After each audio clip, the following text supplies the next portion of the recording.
palabra de Dios contiene muchas promesas que han sido de consuelo, de fortaleza para muchos creyentes a través de los siglos, aún en medio de las circunstancias más difíciles. Paradójicamente, podemos llegar a familiarizarnos tanto con las promesas bíblicas que dejen de impactarnos con la misma fuerza que antes. Cuando eso pasa, eso nos dificulta ampararnos en la promesa de Dios en medio de la aflicción.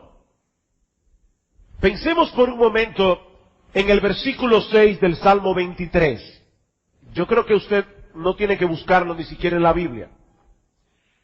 Ciertamente el bien y la misericordia me seguirán todos los días de mi vida, y en la casa del Señor moraré por largos días.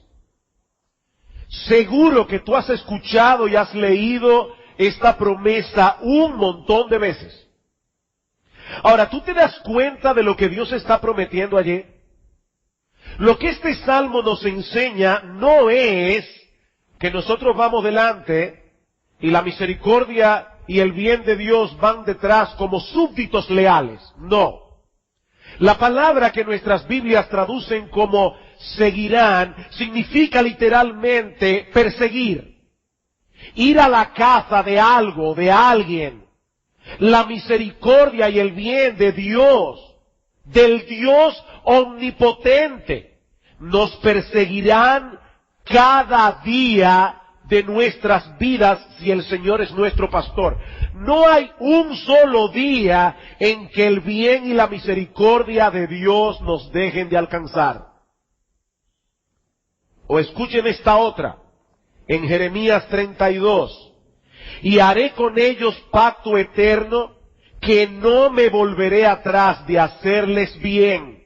Y me alegraré con ellos haciéndoles bien, de todo mi corazón y de toda mi alma. Dios ha hecho un pacto con su pueblo, un pacto inviolable, un pacto eterno en el que Él nos promete que nunca se cansará de bendecirnos. Que nunca llegará ese día, esa hora, ese minuto, ese segundo en que Dios se hastíe de nosotros, en que Dios decida abandonarnos a nuestra suerte o volvernos en contra nuestra. Eso nunca ocurrirá, dice Dios, porque la alegría de mi corazón es hacerles bien. Permítanme una más. El conocidísimo texto de Romanos 8:28. Y sabemos que a los que aman a Dios todas las cosas les ayudan a bien, esto es, a los que conforme a su propósito son llamados. No hay un asomo de duda en el apóstol Pablo. Nosotros sabemos, dice él, que a los que aman a Dios todas las cosas ayudan a bien. No solo aquellas que a nuestros ojos nos parecen buenas y agradables, también aquellas que a primera impresión nos parecen una desgracia. Todo lo que ocurre en la vida de un creyente es supervisado por el Dios de los cielos para que cumpla infaliblemente ese propósito suyo de hacernos cada vez más semejantes a la persona de nuestro Señor Jesucristo, como dice Pablo en el versículo siguiente. Como ustedes pueden ver en este brevísimo muestrario, las promesas de Dios son extraordinarias. Las promesas de Dios son sobrecogedoras. Mi amado hermano, mi amada hermana, en el mundo entero no existen personas más dichosas, más bienaventuradas que aquellos que con todo derecho pueden ampararse en esas promesas. Pero, y aquí viene la mala noticia. Estos mismos textos que hemos citado nos enseñan claramente que esas promesas no son para todo el mundo. Yo voy a repetir eso otra vez porque esto es muy importante. Estos mismos textos que nosotros acabamos de citar nos muestran que esas grandiosas y maravillosas promesas no son para todo el mundo. El bien y la misericordia solo perseguirán a aquellos que tienen a Dios como su pastor. Los que no pertenecen a ese rebaño no tienen derecho a ampararse en esa promesa. Estas promesas Dios las da a aquellos que pertenecen al pueblo del pacto, al pueblo con el que Dios ha hecho un pacto eterno, es decir, la iglesia de Cristo. Hay ciertos beneficios que en la gracia común de Dios alcanzan a todo el mundo, creyentes o incrédulos. Él hace salir su sol sobre malos y buenos, dice en Mateo 5:41. Y Él hace llover sobre justos e injustos. Pero las promesas de Dios conectadas con sus propósitos salvadores no son para todos indistintamente. Porque no todos son ovejas de su rebaño, no todos son ciudadanos de ese reino. ¿Y cómo puede un hombre o una mujer entrar en ese redil? ¿Cómo podemos nosotros adquirir esa ciudadanía celestial? Bueno, esa es la pregunta que yo quiero responder en esta mañana. La semana pasada nosotros respondimos la pregunta, ¿qué es el Evangelio? Bueno, en la mañana de hoy, yo quiero responder la pregunta, ¿qué es la conversión? Vayan conmigo al libro de los Hechos, capítulo 3. Y vamos a leer los versículos 11 al 20. El apóstol Pedro y el apóstol Juan fueron al templo un día, se encontraron con un hombre cojo de nacimiento que estaba pidiendo limosna. Pedro le dice, no tengo oro ni plata que darte, pero lo que tengo te doy. En el nombre de Jesucristo levántate y anda. Y dice la Escritura que en ese mismo instante este hombre fue sanado. Y dice ahora, versículo 11, y teniendo asidos a Pedro y a Juan, el cojo que había sido sanado, todo el pueblo atónito concurrió a ellos al pórtico que se llama de Salomón, una de las puertas del templo. Viendo esto, Pedro respondió al pueblo, varones israelitas, ¿por qué os maravilláis de esto? ¿O por qué ponéis los ojos en nosotros, como si por nuestro poder o piedad hubiésemos hecho andar a éste? El Dios de Abraham, de Isaac y de Jacob, el Dios de nuestros padres, ha glorificado a su Hijo Jesús, a quien vosotros entregasteis y negasteis delante de Pilato, cuando éste había resuelto ponerle en libertad. Mas vosotros negasteis al santo y al justo y pedisteis que se os diese un homicida. Cuando Pilato puso al pueblo a elegir entre Cristo y Barrabás, ellos eligieron a Barrabás. Y matasteis al autor de la vida, a quien Dios ha resucitado de los muertos, de lo cual nosotros somos testigos. Y por la fe en su nombre, a este que vosotros veis y conocéis, le ha confirmado su nombre. Y la fe que es por él ha dado a este completa sanidad en presencia de todos vosotros.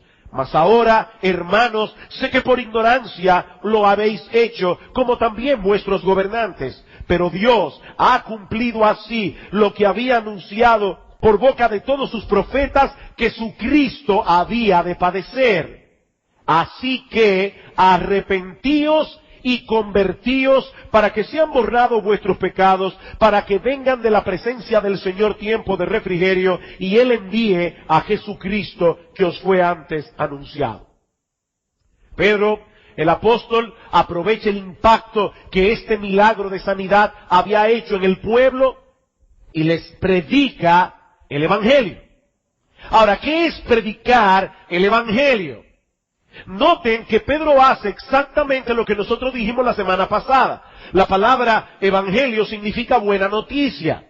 El Evangelio es la buena noticia de lo que Dios ya hizo hace 2000 años en la cruz del Calvario a través de su Hijo, nuestro Señor Jesucristo. Siendo Dios perfectamente santo, perfectamente justo, Él no puede pasar por alto nuestros pecados. Y todos nosotros somos pecadores. ¿Cómo puede Dios entonces salvar a pecadores culpables, declararlos inocentes y aún así mantener intacta su justicia? Bueno, nosotros respondimos la semana pasada haciendo un cambio de expediente. Haciendo un cambio de expediente. A Cristo en la cruz se le atribuyó nuestra culpa y a nosotros, por la fe, ahora se nos atribuye su justicia. Él murió en la cruz como si hubiera cometido todos y cada uno de los pecados de aquellos hombres y mujeres a quienes Él vino a salvar, y ahora los creyentes son tratados por Dios como si la obediencia perfecta de su Hijo fuese nuestra. Segunda los Corintios 5:21. Al que no conoció pecado, Cristo, por nosotros, a nuestro favor, Dios a Él lo hizo pecado para que nosotros ahora fuésemos hechos justicia de Dios en Él. Eso fue lo que hizo Dios. ¿Y qué debemos hacer nosotros ahora? Bueno, si el apóstol Pedro hubiera vivido en esta época, hubiera dicho al final de su discurso algo como esto: todos aquellos que quieran ir al cielo, pongan ahora a Jesús en su corazón, hagan una decisión, levante su mano, venga al frente y usted será salvo. Muchas personas predican el evangelio de una manera similar, sobre todo cuando tratan con niños. Imagínense una maestra de escuela dominical preguntándole a un grupo de niños: ¿cuántos de ustedes quieren ir al cielo? Pero obviamente ninguno quiere irse al infierno. Todos van a levantar la mano. Bien, ahora ustedes tienen que aceptar a Jesús en su corazón. ¿Cuántos aceptan a Jesús en su corazón? Todos seguramente van a levantar la mano también, porque ellos no tienen ni idea de lo que eso significa. Pero eso no fue lo que hizo Pedro. Pedro les dijo: arrepentíos y convertíos para que sean borrados vuestros pecados. Si tú no te conviertes, tú vas al infierno. Ese es el mensaje de las Escrituras. Si tú no te conviertes, tus pecados no serán perdonados. La conversión es la puerta de entrada a la salvación en Cristo. Nadie se salvará a menos que se convierta. Y la primera pregunta que yo quiero responder en esta mañana es: ¿por qué? ¿Por qué necesitamos convertirnos? Bueno, la palabra conversión significa volverse, dar media vuelta, cambiar el rumbo de nuestras vidas. De manera que cuando Pedro dice aquí que debemos arrepentirnos y convertirnos, él está presuponiendo algo. Él está presuponiendo que nosotros vamos por mal camino, que nosotros vamos por un rumbo del cual debemos volvernos. No se trata simplemente de que estemos haciendo algunas cosas que no estén bien. No.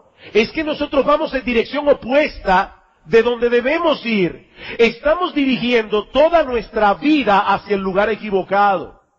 Es por eso que el llamado de Dios no es a que dejemos de hacer ciertas cosas y comencemos a hacer otras. Tú quieres ir al cielo, comienza a asistir a la iglesia, lee tu Biblia, dale gracias a Dios por los alimentos. No, una persona puede irse al infierno haciendo todo eso. No, el llamado de Dios no es a que dejemos de hacer ciertas cosas y comencemos a hacer otras. El llamado de Dios es a convertirnos, a cambiar por completo el curso de nuestra existencia. Déjame ilustrarte esto de una manera que pueda hacerlo lo más claro posible. Imagínate a una pareja de esposos en la que el hombre, aparte de ser un tipo increíblemente desorganizado, bastante brusco en su forma de hablar y muy poco cooperador en su casa, este personaje le ha sido infiel a su esposa toda la vida. Eso aparte de todas las virtudes que lo adornan, ¿verdad? Es un desorganizado, habla mal, no coopera. Pero desde el día en que esta mujer se casó con este hombre, desde la luna de miel, este hombre ha sido infiel. Hasta que un día ella le dice que ya no aguanta más, que ha decidido ponerle el divorcio y dar por terminada esta relación. Por favor, recoge tu ropa y vete. Yo no quiero seguir en esta farsa de matrimonio ni un minuto más. Por supuesto, este hombre no quiere eso. Y con lágrimas en los ojos le pide que no lo abandone, que le dé otra oportunidad. Te prometo que a partir de ahora voy a hacer un esfuerzo para ser más organizado y ayudarte con los quehaceres de la casa. Yo te prometo que voy a ser más cooperador y más cuidadoso con mi forma de hablar. Lo único que no te puedo prometer es fidelidad. ¿Ustedes creen que esa esposa se va a sentir satisfecha? Por supuesto que no. Lo más importante para esta mujer no es que su marido corrija algunas cosas de su comportamiento. Lo más importante para esta mujer es que este hombre sea suyo y de nadie más. Si este hombre quiere preservar su matrimonio, lo que él debe hacer es un giro de 180 grados en lo que respecta a su relación conyugal. Bueno, algo similar es lo que ocurre entre el hombre y Dios. Yo estoy seguro que todo el mundo aquí está consciente de que comete pecados. Seguro. Nadie es perfecto. Es una de las frases que la gente usa. Todos cometemos faltas, aquí y allá. Y muchos tienen la idea equivocada de que lo único que necesitan para estar en paz con Dios es dejar de hacer algunas cosas malas y comenzar a hacer algunas cosas buenas. Pero la opinión de Dios es muy distinta. Su llamado no es a hacer algunos ajustes aquí y allá, es hacer un cambio radical que involucra todo nuestro ser, nuestro intelecto, nuestra voluntad, nuestras emociones. Arrepentíos y convertíos para que sean borrados vuestros pecados. Más adelante en este mismo discurso, en el versículo 26 de Hechos 3, Pedro dice, a vosotros primeramente Dios, habiendo levantado a su Hijo, lo envió para que os bendijese, a fin de que cada uno se convierta de su maldad. A fin de que cada uno se convierta de su maldad. Vuélvanse, dice Dios, de una vida completa de maldad. Ay, pero yo no sé qué opinión es que usted tiene de nosotros. Yo no soy tan malo. Déjame explicarte de qué maldad es que Dios está hablando aquí. Vayan conmigo a Romanos capítulo 1. Romanos capítulo 1.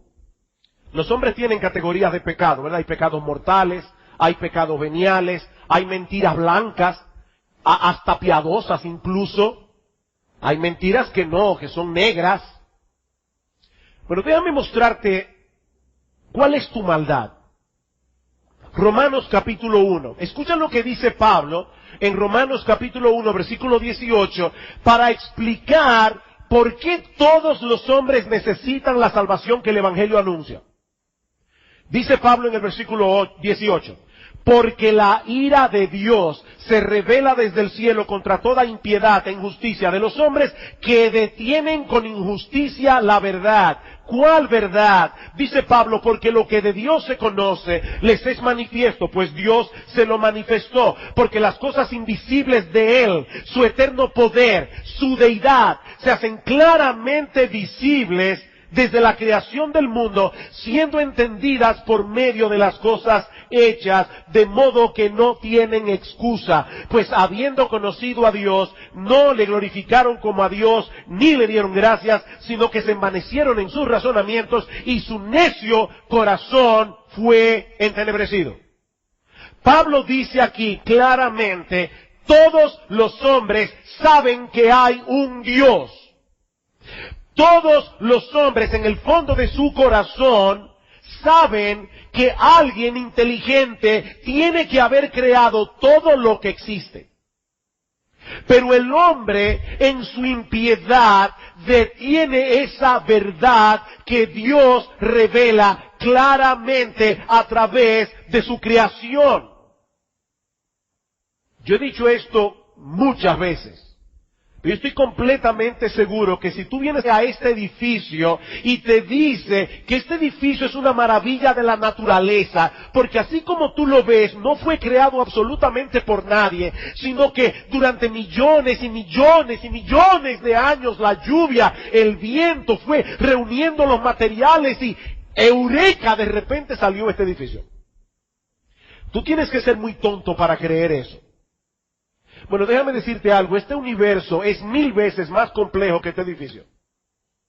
Sin embargo, dice Pablo, mucha gente prefiere pensar que se hizo solo. Y la pregunta es, ¿por qué el pecador hace eso? Dice Pablo, para no tener que glorificar a Dios y darle gracias. Habiendo conocido a Dios, no le glorificaron como a Dios, ni le dieron gracias. Pero como el hombre es un adorador nato, el hombre no puede vivir sin adorar algo. El hombre no se queda en el aire, él adora otra cosa. Por eso Pablo sigue diciendo en el versículo 23, cambiaron la gloria del Dios incorruptible en semejanza de imagen de hombre corruptible, de aves, de cuadrúpedos y de reptiles. Por lo cual también Dios los entregó a la inmundicia en la concupiscencia de sus corazones, de modo que deshonraron entre sí sus propios cuerpos, ya que cambiaron la verdad de Dios por la mentira, honrando y dando culto a las criaturas antes que al Creador, el cual es bendito por los siglos. El hombre es una fábrica de ídolos, decía Calvino.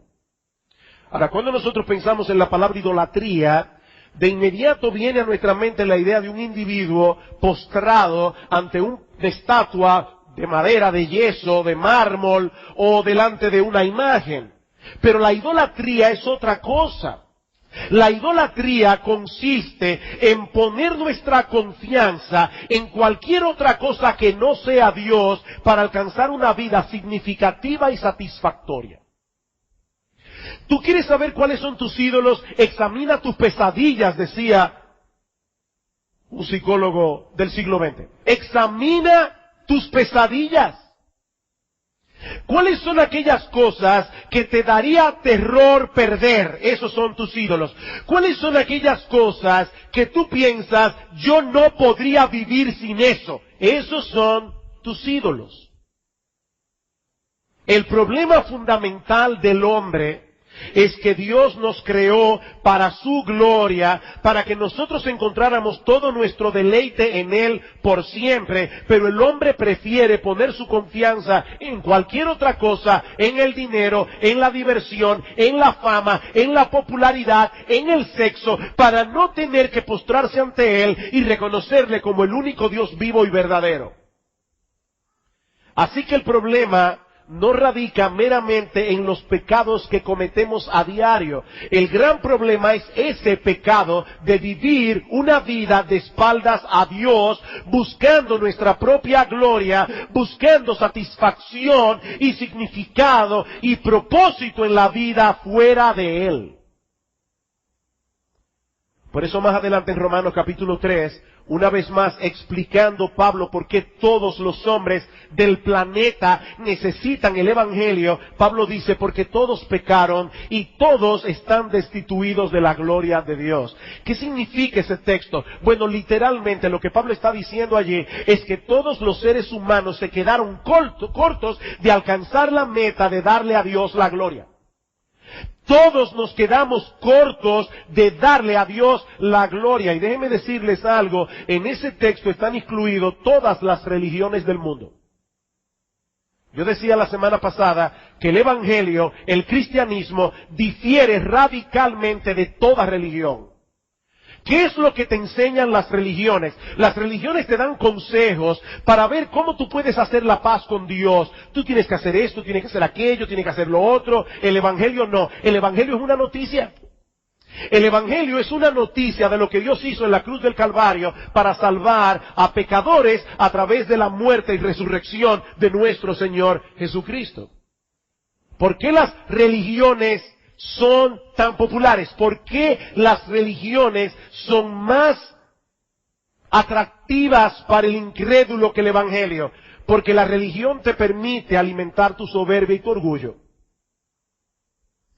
Yo voy camino al cielo porque yo hago esto, no hago lo otro, no hago lo otro, no hago lo otro. Eso es religión, pero eso no es cristianismo. No, eso no es cristianismo. Es de esa raíz de soberbia que fluyen todos los demás pecados. Nosotros no queremos darle a Dios la gloria. Nosotros queremos llegar al cielo manejando nuestro camioncito que dice, por mi propio esfuerzo. Eso es la religión.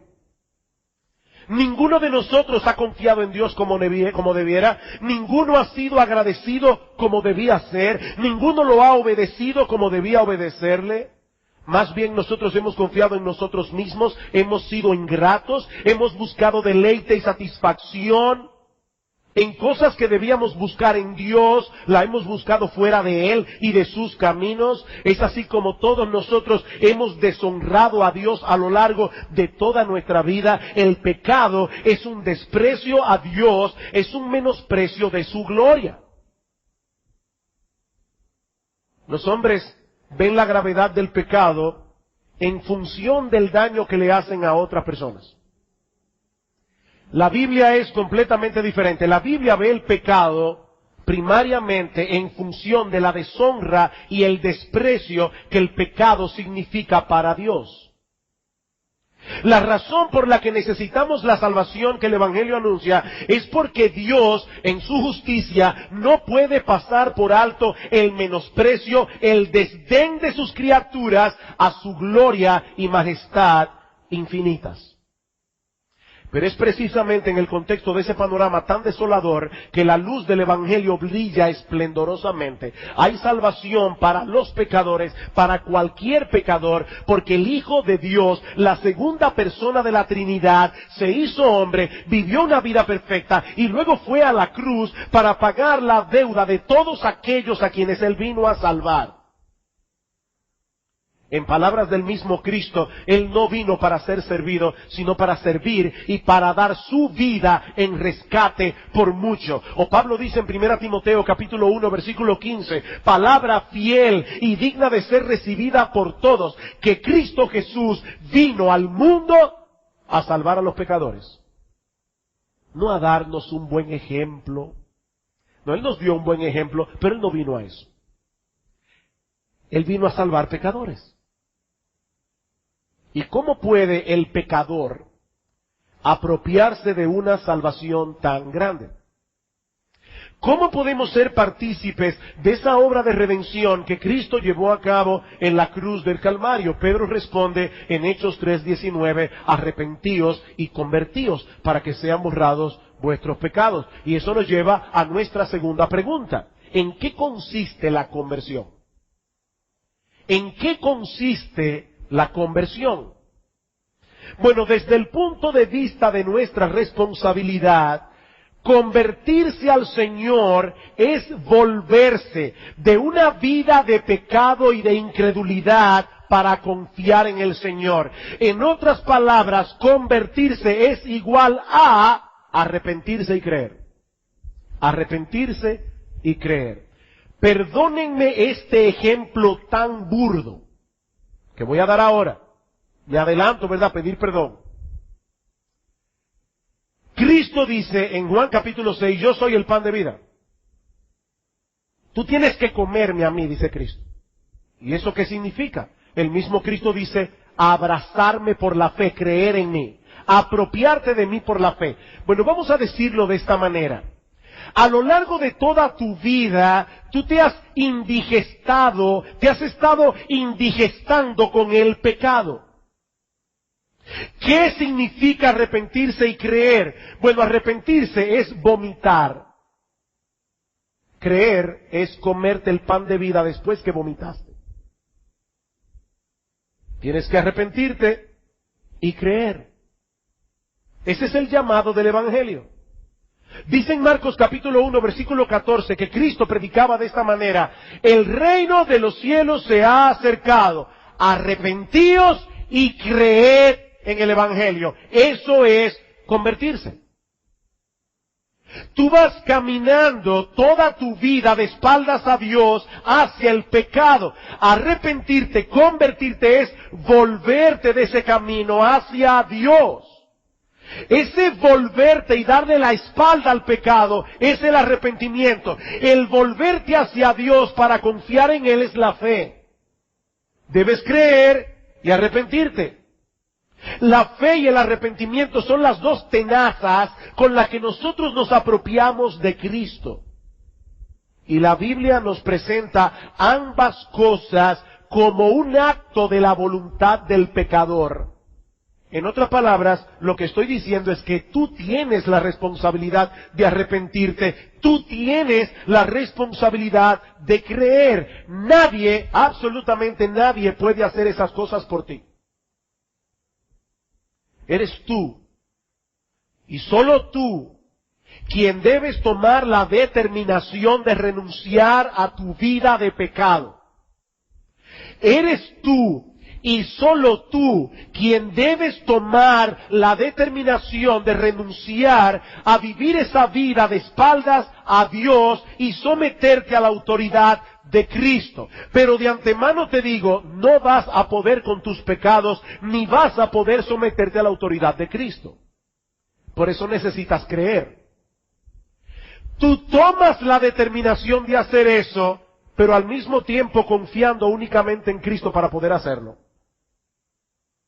Ya tú sabes de antemano, yo no puedo con mis pecados, yo no puedo cambiar el curso de mi vida. Precisamente por eso, Señor, vengo a ti, impotente, suplicándote a ti, que tú hagas por mí lo que yo no puedo hacer. Conviérteme y seré convertido, como dice en el libro de Jeremías. Pero esa determinación tienes que tomarla tú. He ahí lo que implica convertirse, desde el punto de vista humano. Pero al mismo tiempo, convertirse implica algo con respecto a Dios. En el mismo libro de los Hechos, escuchen esto, Pedro acaba de decir, arrepentíos y convertíos para que sean borrados vuestros pecados. Sin embargo, en Hechos capítulo 5, versículo 31, dice Pedro, el mismo Pedro, a este Jesús Dios ha exaltado con su diestra por príncipe y salvador para dar a Israel arrepentimiento y perdón de pecados. ¿Quién da el arrepentimiento? Dios da el arrepentimiento. Hechos capítulo 11, versículo 18. Otra vez, el mismo Pedro está contándole a un grupo de judíos cristianos cómo un grupo de paganos se habían convertido al Señor. Y dice en Hechos capítulo 11, versículo 18, entonces, oídas estas cosas, callaron y glorificaron a Dios diciendo, de manera que también a los gentiles, a los paganos, ha dado Dios arrepentimiento para vida. ¿Quién da el arrepentimiento? Dios da el arrepentimiento. Hace un momento nosotros dijimos que el hombre no quiere darle a Dios la gloria que merece. El hombre no quiere atribuirle a Él la honra que por derecho le corresponde únicamente a Él. Es por eso que el Evangelio es tan odioso al hombre en su estado natural, porque el Evangelio revela claramente nuestra impotencia. Revela claramente nuestro pecado. De modo que para que un hombre crea y se arrepienta, Dios tiene que hacer primero una obra profunda de transformación. Tan profunda que la Biblia lo describe como un nuevo nacimiento. El nuevo nacimiento o la regeneración. Dice la Escritura que un hombre llamado Nicodemo va a Jesús de noche y le dice, Rabí, nosotros sabemos que tú has venido de Dios como maestro, porque nadie puede hacer estas señales que tú haces si no está Dios con él. Este hombre era un religioso, un hombre decente, moralista, y hasta sabía que que Cristo había venido de Dios como maestro. ¿Y qué le dice Cristo? Nicodemo, el que no nace de nuevo no puede ver el reino de Dios. Nicodemo, te tienen que parir otra vez. Dios tiene que cambiar primero nuestro corazón de piedra para que nuestra voluntad pueda disponerse a divorciarse del pecado y creer en el Señor. De esa manera, el pecador recibe el beneficio y Dios recibe toda la gloria. ¿Oyeron eso? El pecador recibe el beneficio. Dios recibe la gloria. Ahora, déjenme hacer una aclaración sumamente importante aquí. Nadie tiene que saber que Dios ha hecho esa obra de transformación para entonces creer y arrepentirse. No, tú no tienes que saber eso. Tu responsabilidad es responder a la invitación que Dios te hace en el Evangelio. Estar dispuesto a darle la espalda a tu vida de pecado para confiar únicamente en el Señor. Y yo digo esto porque algunas personas están allí pasivas esperando que Dios haga toda la obra. Pero Cristo dice en Mateo capítulo 7, entrad por la puerta estrecha. Esa es tu responsabilidad. Por supuesto, después que entres, entonces verás que Dios ya había hecho una obra en ti. Pero solo lo sabrás adentro.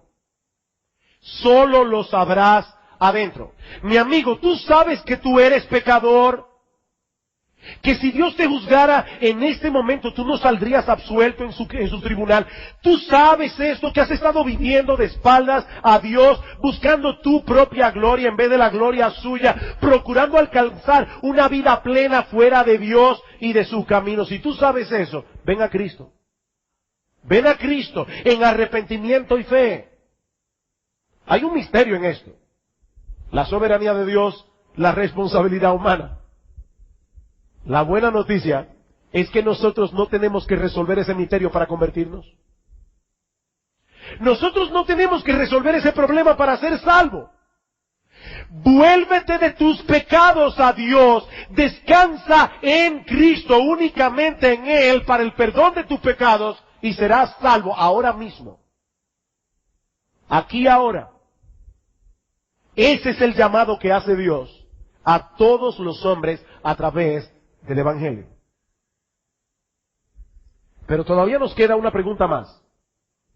Brevemente. ¿Cuál es la obra que hace Dios en el pecador para que éste pueda convertirse? ¿Cuál es la obra que Dios hace en el pecador para que el pecador pueda convertirse? Bueno, recuerden que nuestro problema no consiste únicamente en los pecados que cometemos a diario contra los mandamientos de Dios. Aunque todos y cada uno de esos pecados son un problema en la presencia de un Dios perfectamente justo, nuestro problema fundamental con la justicia divina consiste en toda una vida vivida de espaldas a Dios. Es por eso que debemos convertirnos. Tomar la determinación de comenzar a vivir de espaldas al pecado. Comenzar a vivir confiando únicamente en la persona y la obra de nuestro Señor Jesucristo. No solamente para nuestra salvación, sino también para nuestra satisfacción. Para nuestro deleite. ¿Tú sabes por qué los hombres buscan en las criaturas lo que solo puede darle el Creador? ¿Tú sabes por qué? Pablo responde esa pregunta en Romanos 1:25. Nos hemos dejado engañar. Hemos creído la mentira que mientras más lejos vivamos de Dios, más felices y satisfechos estaremos. Todos los pecados que el hombre comete radican en ese. Nosotros pecamos porque en el fondo creemos que ese pecado nos va a dar el deleite, la satisfacción, el significado que Dios no nos puede dar. ¿Sabes lo que hace Dios en el interior de un hombre para resolver ese problema? Abrir sus ojos y crear en nosotros un nuevo gusto espiritual que no teníamos por la gloria de Cristo y que nos mueve eficazmente a entregarnos por entero a Él. Es en eso que consiste el nuevo nacimiento, la regeneración. Vayan conmigo a Mateo capítulo 13. Mateo capítulo 13.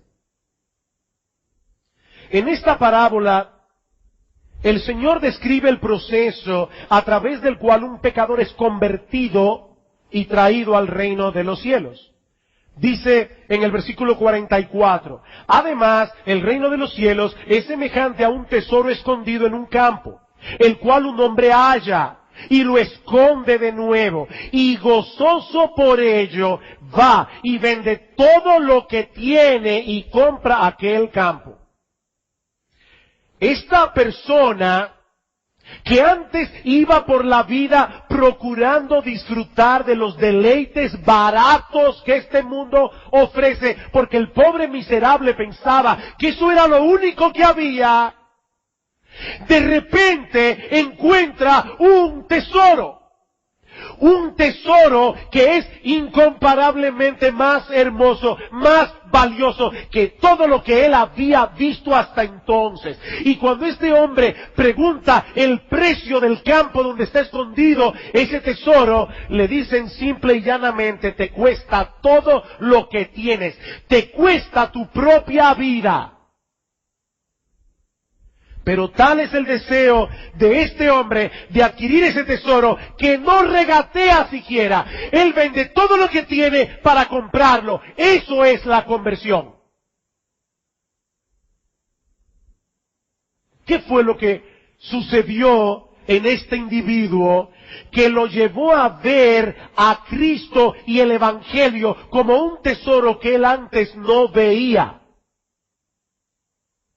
Que Dios le abrió sus ojos a través del nuevo nacimiento, primero para que él vea su pecado como el pecado realmente es, como la fuente de todas sus desgracias, de una vida sin sentido, sin propósito, miserable, y lo que finalmente lo arrojará en una condenación de miserias sin fin. Pero Dios también le abrió los ojos para que este hombre pueda ver a Cristo tal como Él es. No solo como el que puede salvarle de la condenación del pecado, sino también como aquel tesoro que puede saciar plenamente las necesidades más profundas del alma. Como aquel que puede brindarle la comunión más deleitosa que alguna vez ese hombre haya podido disfrutar jamás. Es así como Pablo describe el proceso en 2 Corintios capítulo 4. Pablo dice en el versículo 3, si nuestro evangelio está encubierto, entre los que se pierden está encubierto, en los cuales el Dios de este siglo les cegó el entendimiento de los incrédulos para que no les resplandezca la luz del evangelio de la gloria de Dios en Cristo. Cristo es glorioso, lo que Él ofrece en el Evangelio es glorioso, pero el diablo, dice Pablo, le ha cegado el entendimiento de los incrédulos para que no vean esa gloria. ¿Qué hace Dios? Dice Pablo, nosotros predicamos a Cristo. ¿Saben por qué? Porque es a través de la predicación del Evangelio, como le estamos haciendo hoy, que Dios, que mandó que de las tinieblas resplandeciese la luz, es el que resplandeció en nuestros corazones para iluminación del conocimiento de la gloria de Dios en la faz de Jesucristo. En palabras más sencillas, un día estábamos en la iglesia, estábamos escuchando el Evangelio, y Dios dijo, ¡sea la luz! Y de repente tú viste lo que nunca antes habías visto. La gloria de Dios en la faz de Jesucristo. Es por eso que este hombre vende todo lo que tiene gozoso. Gozoso. Porque él sabe que él va a obtener a cambio algo más, infinitamente más valioso. Y mis hermanos creyentes que están aquí en esta mañana, déjenme decirles algo. Ese gozo debe ir creciendo cada vez más y más y más y más en la misma medida en que nosotros entendemos cada vez más profundamente el Evangelio. Cuando yo me convertí al Señor, yo no entendía muchas de estas cosas. Yo veía algunas cosas. A medida que los años han ido pasando, yo he podido entender ¿Qué fue lo que Dios hizo? ¿Cómo? ¿Con qué tipo de amor me amó? Eso es lo que va aumentando el gozo en nuestro corazón. Dice Pablo en Romanos 15:13, que el Dios de esperanza os llene de todo gozo y paz en el creer. Os llene de todo gozo y paz en el creer. La fe produce gozo y paz. Todo gozo y paz en el creer. Pero Pablo quiere que ellos sean llenos de ese gozo y de esa paz. ¿Cómo? Aumentando su fe. John Piper, después de haber explicado que en la conversión nosotros encontramos el tesoro escondido del reino de Dios, dice más adelante, y año tras año, después de haber comprado el tesoro, en las luchas de la vida, comprobamos el valor de ese tesoro una y otra vez, y descubrimos nuevas profundidades de riquezas que nunca habíamos conocido. Y así crece el gozo de la fe. Cuando Cristo nos llama a un nuevo acto de obediencia que nos costará un placer temporal, traemos a nuestras mentes el valor incomparable de seguirle a Él. Y por fe en ese valor que ya nosotros hemos probado, desechamos ese placer mundano. ¿Cuál será el resultado? Más gozo, más fe, más profunda que antes. Y así vamos de gozo en gozo y de fe en fe. Un cristiano es alguien que ha venido a entender que ninguna cosa de este mundo puede compararse siquiera con el gozo inefable de recibir el perdón que Cristo ofrece o de tener la esperanza de lo que Cristo promete. Pero sobre todas las cosas es alguien que ha entendido que ninguna cosa de este mundo puede compararse siquiera con el gozo inefable de conocer a Cristo y de tener comunión íntima con Él aquí y ahora y por los siglos de los siglos. Eso es un cristiano.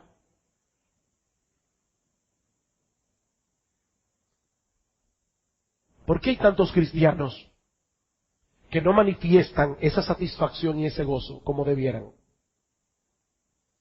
Porque la vida cristiana es una lucha. Continuamente somos seducidos a buscar deleite y satisfacción en eso mismo que un día tuvimos por basura. Esa es nuestra lucha, hermano, todo el tiempo. Volver atrás, olvidarnos de lo mal que nos iba cuando estábamos en Egipto y comenzar a codiciar otra vez la comida que nos servían allí cuando éramos esclavos del pecado. Y cuando somos vencidos, ese es el resultado. Perdemos el gozo inefable y glorioso de ser cristianos. Pero mi amado hermano, eso no tiene que ser así. Nosotros podemos levantarnos otra vez y por la gracia de Dios seguir corriendo la carrera, seguir ejerciendo fe, la misma fe y aún más profunda que aquella que depositamos en Cristo por primera vez, cuando nuestros ojos fueron abiertos y nosotros vimos su hermosura. Y el gozo que experimentamos aquella vez, podemos experimentarlo de nuevo, solo que ahora más profundamente, con nuevos matices que antes no conocíamos. Es por eso, mis hermanos, que mientras Dios me dé vida y yo pueda pararme en este púlpito, yo seguiré predicando el Evangelio. Porque nosotros necesitamos volver una y otra vez al Evangelio.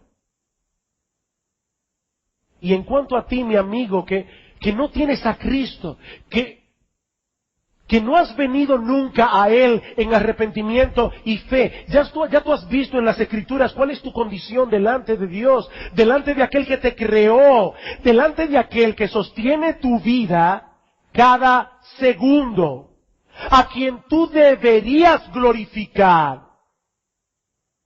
Y has visto que en verdad te has quedado corto y que eso te hace transgresor en su presencia.